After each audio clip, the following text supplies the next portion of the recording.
기출문제 이제 하나 풀어보도록 하겠습니다. 기출문제를 2회 올려놨는데 2회 한번 풀어볼게요. 혹시라도 지금 안 풀어보고 지금 막 강의 듣는 분들은 잠시 멈춤하신 다음에 풀어보고, 푸는데 얼마 걸리지도 않아요. 한 1, 20분 만에 다 풀 수 있습니다. 예, 풀어보고 같이 한번 맞춰보는 그런 시간 갖도록 하겠습니다. 풀어보십시오.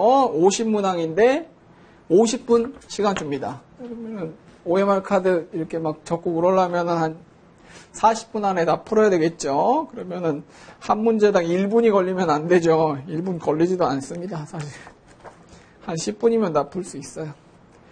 자, 볼까요?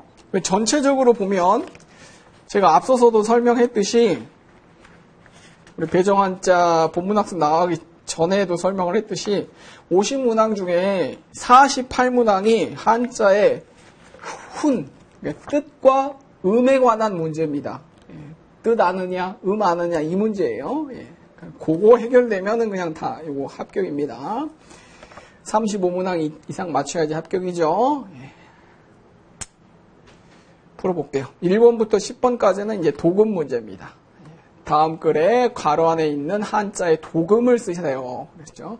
보기가 주어져 있고, 한자가 있으면 그 한자에 소리 음자거든요.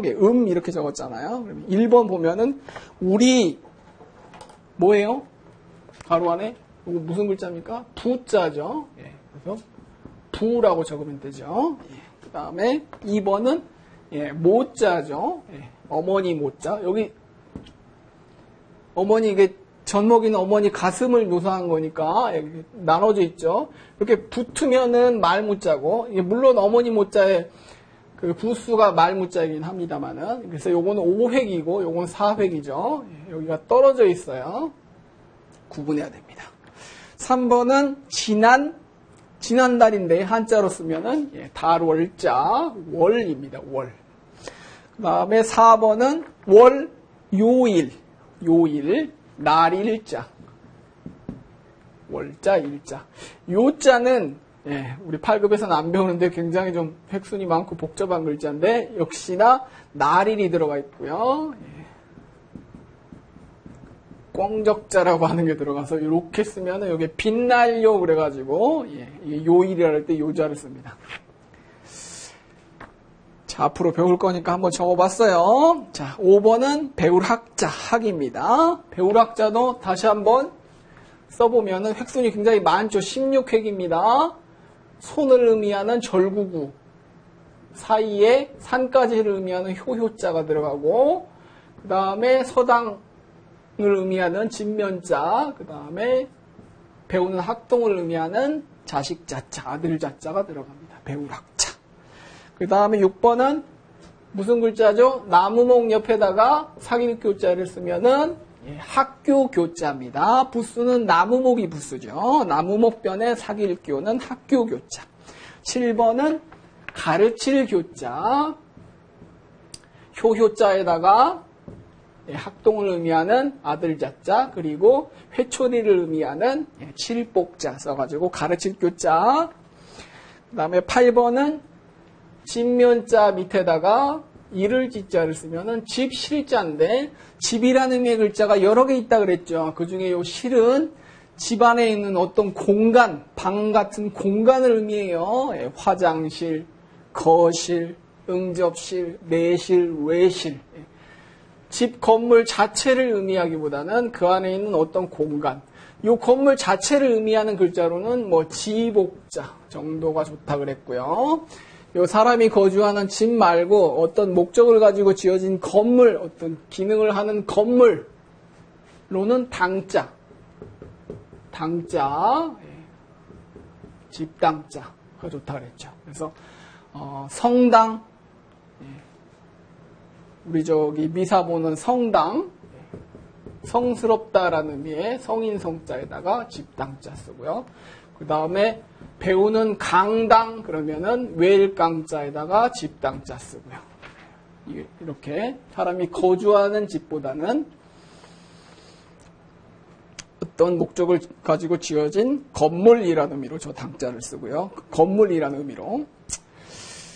자, 그 다음에 9번은 먼저 선자. 먼저 선자는 원래 모습은 발을 의미하는 지자에다가 사람을 의미하는 글자가 밑에가 들어간다 그랬죠. 그래서 사람의 발, 앞서 나가는 발을 묘사한 글자였는데 이게 지금의 이런 모습으로 바뀐 거라 그랬어요. 앞서서 간다라는 의미로 만들어진 글자였는데 먼저 선자입니다. 상대자는 뒤후자가 좋다 그랬죠. 뒤후자 상대자는 먼저 선자도 좋은데 앞전자도 좋다 그랬습니다. 선후란 말도 있지만은 또 전후란 말도 있으니까. 자, 10번은 날생자, 살생도 된다 그랬고요. 획순을 좀 유념해 주세요. 일단은 획순. 한 획, 두 획, 세 획, 네 획, 다섯 획. 조심할 거는 삐침별 먼저 쓰는 건 잘 안 헷갈리는데 여기서 가로획을 하나 하고 세로획을 할 건지 둘 하고 세로획을 할 건지 요거 이 부분에서 혼동하더라고요. 자, 정답은 밑에 게 맞죠? 삐침별하고 가로획 2개 하고 세로획하고 마지막 이렇게 쓴다고요. 인구망도 가로획 2개 하고 세로획하고 마지막 이렇게 하고요. 풀을 청자 쓸 때도 가로획 2개 하고 세로획하고 마지막 이렇게 쓰시면 되겠습니다. 선생님을 만났습니다. 날생자, 생 그렇게 쓰면 되겠죠. 자, 지우고 자, 문제 11번부터 20번까지는 거기 보기 10개가 주어져 있는데 한자가 다 10개가 주어져 있죠. 그리고 11번부터 20번까지 밑줄친 부분이 이제 뜻 부분인데 그 뜻에 해당하는 한자 여기서 뭐 또 주관식으로 쓰라고 바로 쓰라고 하지도 않고 보기 중에 딱 매칭시키라고 객관식이나 마찬가지죠. 그렇게 쉽게 나왔습니다. 어렵지 않겠습니다. 자, 11번에 여자 그러면 보기 10자 중에 여자를 의미하는 글자 어디 있나요? 어디 있나요? 2번 있죠. 여자를 의미하는 계집 여자. 여자 다소곳이 앉아있는 이 모습 본떠서 만든 글자라 그랬죠. 계집 여자. 재부수라 그랬죠. 한 획, 두 획, 세 획, 총 3획이고요. 계집 여부수가 있어요. 계집이란 말이 꼭 우리 그 무슨 비하하는 격하하는 말처럼 들립니다만은 이게 그냥 여자를 의미하는 그런 말이에요. 아비 어미가 아버지 어머니 그냥 하는 말이듯이. 자, 12번에 두 그러면은 여자 두 사람이 그러니까 숫자 2를 의미하네요. 2를 의미하는 글자는 6번에 두 이자 있고요. 자, 13번에 사람 그러면은 사람을 의미하는 글자 사람 인자 있죠. 사람 인자 어떤 모습이라 그랬어요? 이렇게 사람 옆에서 본 모습 발이 이렇게 앞으로 나가서 딱 요 모습 보고 만든 글자라 그랬죠. 또 사람의 이 모습을 본떠서 만든 글자가 8급에서 배우는 글자 중에는 큰 대자 있다 그랬죠. 이 모습 본떠가지고 만든 글자라 그랬어요. 양팔 벌려가지고 서 있는 그런 모습, 누워 있는 모습도 되겠고. 자, 14번에 남쪽 그러면은 남영남자, 남영남자 유래가 분분한 글자라 그랬습니다. 일단은 부수는 10, 부수고요. 한 획, 두 획, 세 획, 네 획, 다섯, 여섯, 일곱, 여덟, 아홉. 획순을 물어보는 문제에도 잘 나오겠네요. 획순을 물어보는 문제에도 뭐 예를 들자면 이 획이 몇 번째 획이냐 뭐 이런 문제 있잖아요. 우리 8급에서 획순 문제 그렇게 나옵니다. 뭐 요 획이 몇 획이냐, 몇 번째 획이냐 이런 문제에 나올 수 있겠습니다. 상위 급수 가면 요게 남영남자의 부수가 뭐냐 이런 문제 나오고요. 남쪽을 의미하는 글자. 남쪽에 매달아 놓은 종을 묘사한 그래서 남쪽을 의미한다. 이런 설도 있고 그 다음에 악기 그 종이 학교종 그 종이 아니고요. 그러니까는 이 종이 악기로 많이 쓰이거든요. 궁중악에서 종을 여러 개 매달아 놓고 각각의 이제 음이 달라가지고 치면서 음악을 만들어내는 그 악기를 의미하는 글자. 근데 주로 남쪽 지역에서 쓰는 악기라서 남쪽을 의미하는 글자가 됐다. 뭐 이런 설도 있고요. 다른 설도 있고 그런데 또 남쪽을 의미하는 글자입니다. 15번에 나라를 찾아서 나라를 의미하는 글자 어디 있나요? 9번에 있네요. 나라 국자. 국경을 의미하는 둘레 위자에다가 혹자가 이렇게 들어갔다 그랬죠. 파자를 해서 보면은 둘레 위자에다가 혹자인데 이 혹자가 본래는 나라를 의미하는 글자라 그랬죠. 창 들고 성을 지키는 이 모습에서 나라를 의미하는 글자였는데 이게 혹이라는 의미로 혹시라는 단어에 쓰이는 혹이라는 의미로 쓰이다 보니까 이 둘레 위자를 추가해가지고 새로 나라를 의미하는 글자를 새로 만든 거예요. 자, 그 다음에 산을 넘어 산을 의미하는 글자, 산의 모습, 산봉우리 3개 이 모습 보고 만든 글자 있었죠. 뇌산자. 그 다음에 나무를 타고 산을 넘어 나무를 타고 나무를 의미하는 글자, 나무 모습 그대로 본떠서 만든 상형자, 나무 목자 있었습니다. 또 다른 생활 한자어 중에 나무를 의미하는 글자, 나무 숫자도 있다고 유의자로 했었죠. 가로수라 그럴 때 이 나무 숫자 쓴다 그랬죠. 자, 그 다음에 물을 건넜습니다. 물을 의미하는 글자, 물숫자, 물숫자. 요게 뭐 강 같은 큰 물이고요. 요게 이제 지류, 천 같은 이런 작은 시냇물들이 이렇게 모여가지고 큰 물이 되는 이 모습 본떠서 만든 글자라고 합니다. 그러니까 요것도 하나의 설이고요. 아무튼 뭐 그렇게 주장하기도 하고 또 다른 주장도 있는데 우리 주장 그걸로 설명했었죠. 바자풀이에서는 여러 그 지류, 작은 물들이 모여가지고 큰 물을 이루는 그 모습 본떠서 만든 겁니다. 자, 그 다음에 북쪽 땅에서 할 때 그 북쪽을 의미하는 글자가 북녘북자. 일단은 획순 조심하세요. 획순 가로획 하나, 세로획, 그 다음에 또 가로획, 그리고 비수비자 삐침 먼저 하고 이렇게 돌린다 그랬습니다. 다시 쓸게요. 한 획, 두 획, 세 획, 네 획, 다섯, 총 5획. 이거 획순 잘 나와요. 그리고 획순 잘 틀립니다. 꼭 다시 잘 써봐야 돼요. 한 획, 두 획, 세 획, 네 획, 5획. 북쪽을 의미하는 글자. 본래는 북쪽을 의미하는 글자 아니라 그랬죠. 본래는 요게 두 사람이 서로 등지고 있는 모습이에요. 두 사람이 나란히 있는 모습은 변줄비자 있거든요. 요거는 나란히 한 방향을 보고 있는 모습이라 그러면 요거는 두 사람이 등지고 있는 모습이에요. 그래서 등지다라는 의미의 글자였어요. 그런데 이제 요게 북쪽이라는 의미를 뜻하게 되면서 등지다라는 의미의 글자를 새로 만들었다 그랬죠. 이 북녘 등지다라는 의미의 글자 밑에다가 육달월. 제가 육달월이란 말을 많이 쓰는데 그 명칭을 잘 이제 처음이니까 못 알아들을 것 같아서 설명을 하면 요게 달월이죠. 달월. 요게 달을 의미하는 달월이 있는데 똑같은 모습의 육달월이 있습니다. 그건 뭐냐면 이 고기 육자가 있거든요. 고기. 요 칼집을 낸 이 모습 본떠 가지고 만든 고기를 의미하는 글자. 이 육자가 어떤 글자에 요 육자가 붓으로 쓰입니다. 근데 어떤 글자에 붓으로 들어갈 때 이 모습 그대로 들어가질 않고 모양이 좀 간단하게 해서 들어갑니다. 그 경우가 글자들이 굉장히 많아요. 그래서 요 고기 육자가 붓으로 들어가면 다 주로 사람 신체하고 관련된 그런 글자에 요 글자가 붓으로 들어가는데 요 모습으로 들어가지 않고 좀 간략하게 해서 들어가는데 그 모습이 바로 달월 모습으로 들어가요.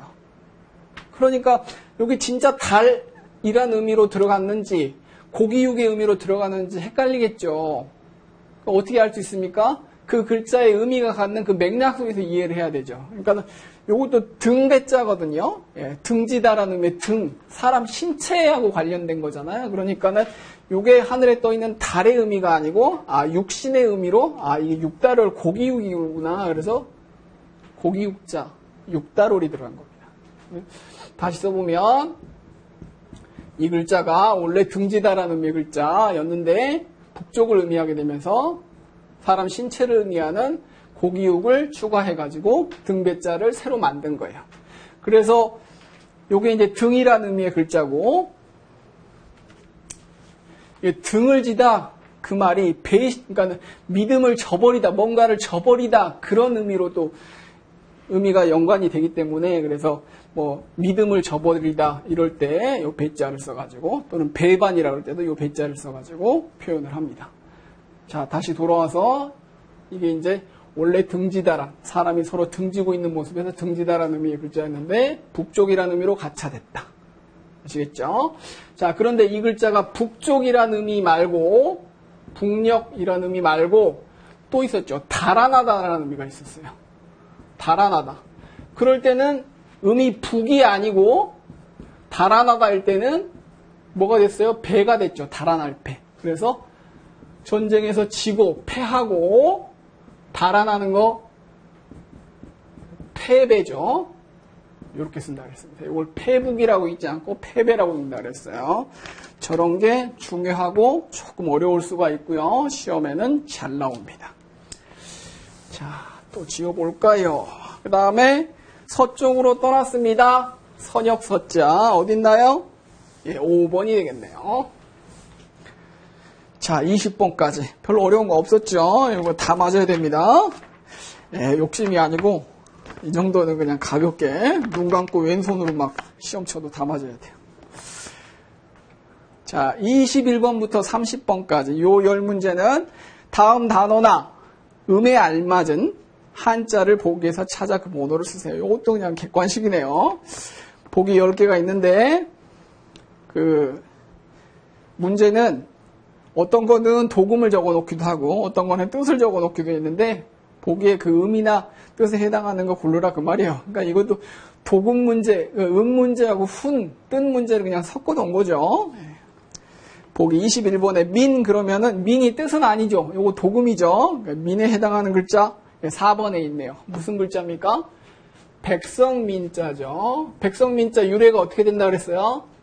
전쟁포로 눈을 날카로운 걸로 찔러가지고 눈 멀게 해가지고 전투력을 떨어뜨린 다음에 노예로 삼았다라는 데서 유래한 거라 그랬죠. 그 노예가 나중에는 백성이라는 의미의 글자가 된 거예요. 자, 22번 여섯이라는 의미의 글자는 7번에 있죠. 여섯 육자. 요거 유래가 그 손가락 3개 요 모습 본떠가지고 만든 거라 그랬죠. 3개 합치니까 6인데 유래가 이거 말고도 좀 더 있는데 분분한데 그냥 그나마 쉬운 거. 23번에 군사라는 의미의 글자는 요건 이제 6이나 군사는 뜻을 적어 놓은 거죠. 그 뜻에 해당하는 글자 3번에 있네요. 군사 군자는 덮을멱자 밑에 수레거가 있어요.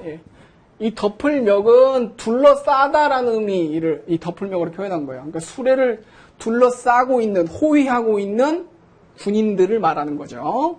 이 수레에는 뭐 실려 있어요? 전쟁의 무기라든지 군량미라든지 이런 게 실려 있으니까 굉장히 중요하죠. 적에게 탈취를 당하면 안 되잖아요. 그래서 군인들이 지키고 있죠. 자, 24번에 백. 요거는 음을 적어놨죠. 이 백이라는 음을 갖는 글자가 2번에 흰백자. 흰백자. 유래가 요것도 좀 분분하다 그랬죠. 촛불의 심지를 보고 본떠서 만들었다. 그래서 촛불이니까 밝다라는 의미, 밝으니까 흰 것과 관련됐다. 그래서 희다라는 의미가 나왔다. 이렇게 해석하기도 하고, 엄지 손톱을 묘사해가지고 희다라는 의미가 나왔다. 이렇게 해석하기도 한다 그랬죠. 아무튼 희다라는 의미의 글자입니다. 여기 위에 한획이 이렇게 한일이 더 가면은 요거는 일백백이죠. 요건 일백백이고, 요거는 흰백이고. 자, 희다라는 의미의 글자인데, 우리 본문 설명할 때는 희다라는 의미만 제가 설명했는데, 이게 희다라는 의미 말고요. 흰색 희다라는 의미 말고, 아뢰다라는 의미가 있어요. 아뢰다. 뭔가를 말하다, 아뢰다. 그래서 자기 심정을 말하는 거, 사랑하는 사람한테, 나 사랑해, 결혼하고 싶어, 이렇게 말하는 건 뭐예요? 고백이라 그러잖아요. 고백. 그럴 때 요 백자 씁니다. 그러니까 고백이라 그럴 때는 고할꽃자에다가 요 아래를 백자 쓰는데 이때는 희다라는 의미가 아니고 아뢰다라는 의미의 백자인 거예요. 자, 담벼락에 여기 저 집이 있고 여기 담벼락이 있는데 여기다가 소변 보지 마시오. 소변 보면은 경찰에 신고할 겁니다. 그리고 주인 백 그래놨어요. 그 백자가 요 백자입니다. 아랠 백자. 주인이 아랜다 그 말이에요. 소변 보지 마라. 잘라버릴 거야. 막 이렇게 하는 주인 백. 그때는 희다라는 의미가 아니죠. 말하다라는 의미죠. 아래다라는 의미가 있다라는 거. 자, 그 다음에 25번에 문. 문은 도금을 적어 놓은 걸까요? 뜻을 적어 놓은 걸까요? 다 10개 중에서 문이라는 도금을 갖는 글자는 5번에 있네요. 그런데 이 문자는 게이트, 문을 또 의미하기도 하니까 이게 문문 아닙니까? 그러니까는 뜻이나 의미나 똑같이 다 문이네요. 그러니까 25번의 정답은 5번이 되겠고 26번에 넉. 이 넉은 4개를 의미하는 거죠. 넉사. 그래서 1번 되겠고 이 넉사자도 본래는 넷을 의미하는 글자로 만든 거 아니라 그랬죠. 본래 넷을 의미하는 글자로서는 막대기 4개 이렇게 늘어놓고 요거 넷을 의미하는 글자 1, 2, 3처럼 그랬는데 요게 이제 술 먹고 보면 3하고 헷갈린다 그랬죠. 그래서 자꾸 혼동을 하니까 안 되겠다. 요거 말고 새로 모양이 딱 구분되는 글자를 만들려고 그랬는데 자꾸 글자를 만들다 보면은 이거 한자 필요할 때마다 만들다 보면 한도 끝도 없어요. 그죠? 막 오히려 사실 지금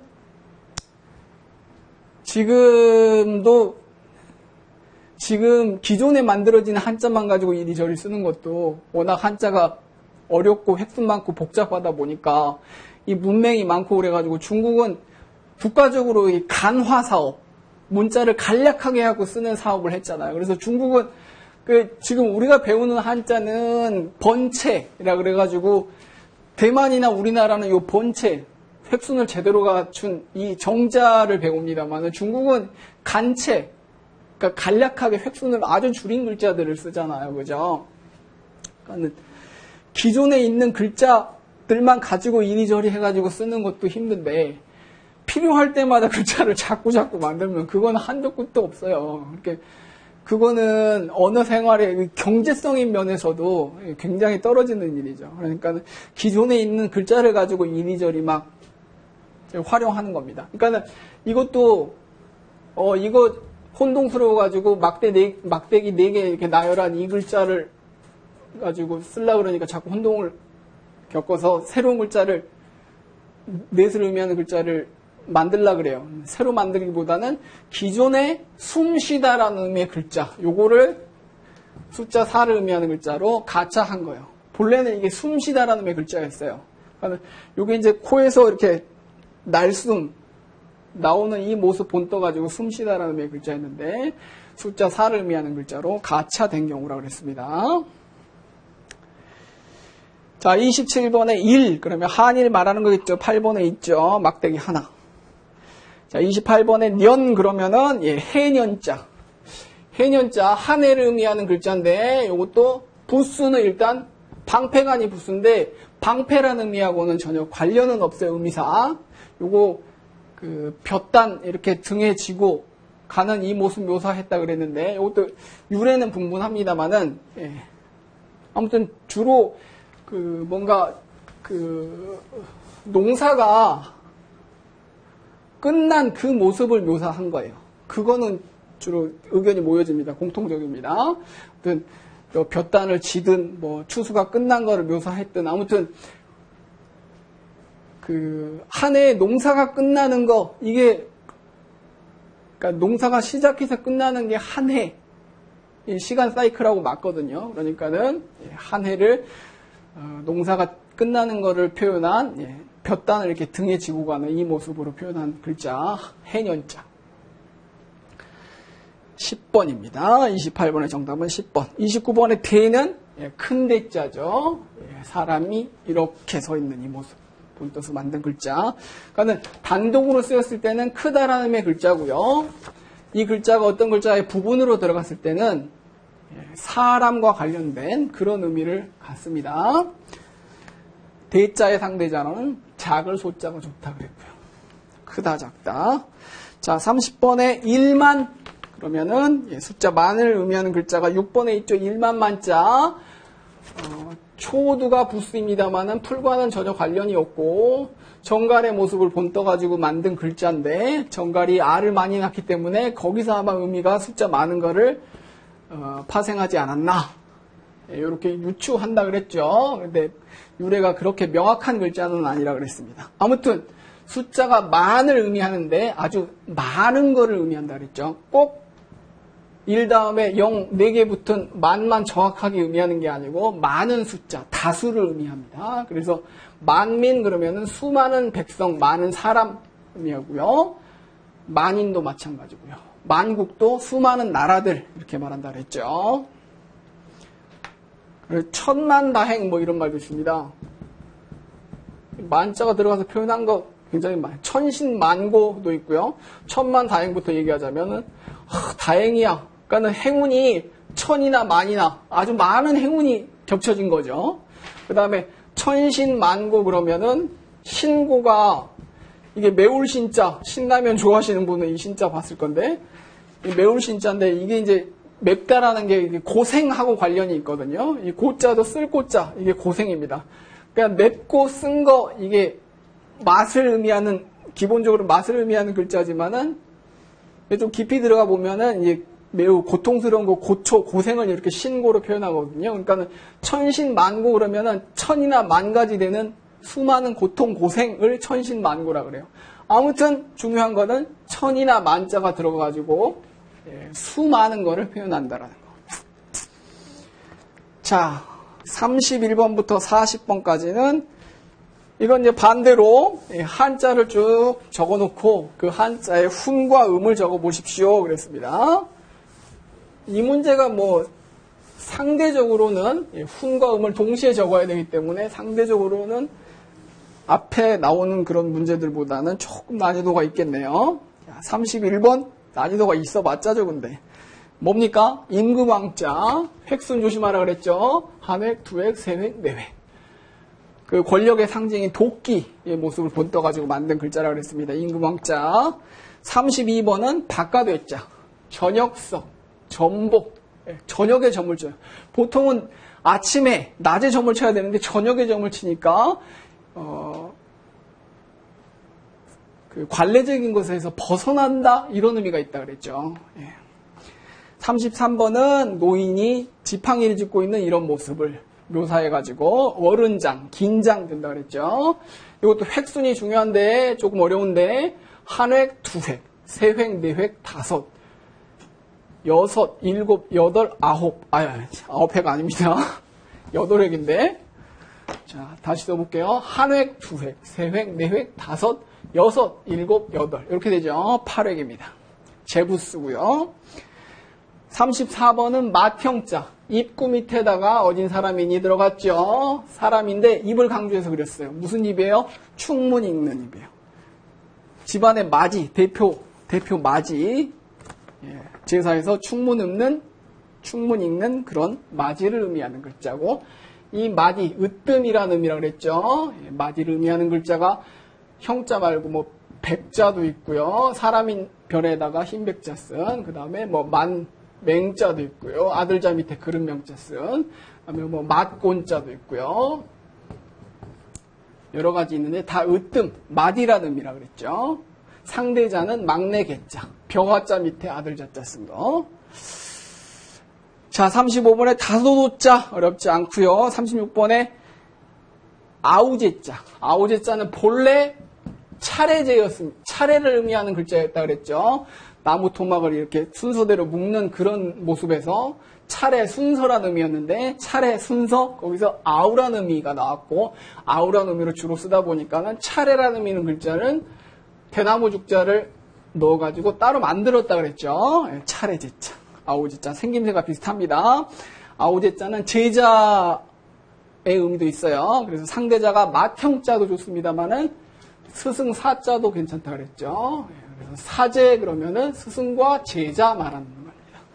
요거 획순 잘 보셔야 되는데 한획, 두획, 세획, 네획, 다섯, 여섯, 일곱, 총 7획. 부수는 활궁이 부수인데 화라고는 전혀 관련은 없죠. 활궁이 한획, 두획, 세획입니다. 37번에 열십자 어렵지 않고요. 38번에 우리 한국을 의미하는 나라 한자, 한국 한자. 획순이 가장 많다 그랬죠. 17획으로 하나, 둘, 셋, 넷, 다섯, 여섯, 일곱, 여덟. 요렇게 쓴 햇빛 한자에다가 나라의 국경을 의미하는 둘레 위자. 요 가죽위라고 하는데 원래 본래 의미는 둘레 위자였어요. 그래서 합쳐져 가지고 요렇게 씁니다. 햇빛이 성을 비추고 있는 이런 모습을 묘사한 글자인데 사만, 마한, 진한, 변한 사만에서 유래해서 한국을 의미하는 글자가 됐어요. 39번에 흑토자. 흑토자. 위에가 짧고 밑에가 길어야 된다 그랬죠. 위에가 길고 밑에가 짧아버리면 선비사자가 된다 그랬습니다. 흑토자. 흙이 모여가지고 만들어진 땅을 의미하기도 한다 그랬어요. 토인 그러면은 토박이를 토인이라고 한자로 쓴다 그랬고요. 토속적. 신토부리. 신토부리라는 이 사자성어 많이 들어보셨죠? 신토부리. 몸신자, 흑토자, 불이는 아니불자 두이자.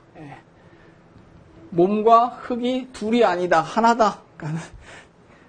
그러니까 몸과 흙이 둘이 아니다, 하나다. 이 말은 자기 땅에서, 그러니까 자기가 태어난 땅에서 나란 식물을 먹고 살아야 된다. 그러니까 국산품을 애용하자. 이런 의미가 된 거죠. 외국에서 수입한 거 그거 몸에 안 맞는다. 자, 40번. 작을 소자죠. 큰 덩어리에서 떨어져 나온 작은 파편을 묘사해서 작을 쏩니다. 상대자가 큰 대자가 된다 그랬죠. 참고로 이렇게 쓰면 요건 적을 소자니까 요거 상대자는 많을 따가 된다 그랬고요. 자, 41번부터 44번까지 요것도 이제 보기에 훈을 뜻을 적어놓고 그 뜻에 해당하는 한자 골라봐라.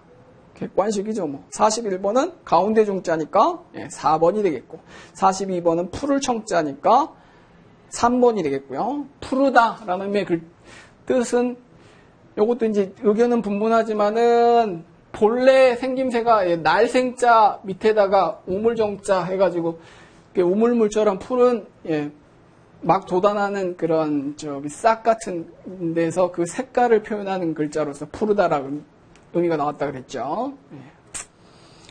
43번에 마디촌자.